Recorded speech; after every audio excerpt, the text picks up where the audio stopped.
আমি আজকে ফ্রাই করব মজাদার ফাউল ভারতীয় স্টাইলের মুরগির রোস্ট।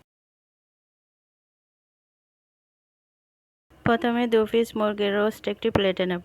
1 টেবিল চামচ গরম মশলার গুঁড়া দেব, আধা টেবিল চামচ লবণ দেব, গোল চামচে 1 চামচ বাটার দেব। এবার ভালো করে মিক্স করে নেব। এবার ম্যারিনেট করে 1 ঘন্টা ডিপ ফ্রিজে রেখে দেব। এবার ফ্রাই প্যানে গোল চামচে 1 চামচ বাটার দেব।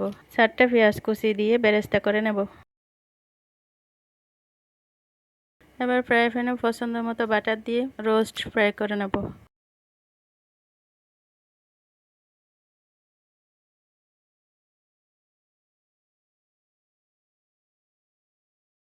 এবার প্লেটে পেঁয়াজ বেরেস্তা দিয়ে গোল গোল করে লেবু কেটে সাজিয়ে পরিবেশন করব ফাউল ভারতীয় স্টাইলে চিকেন রোস্ট।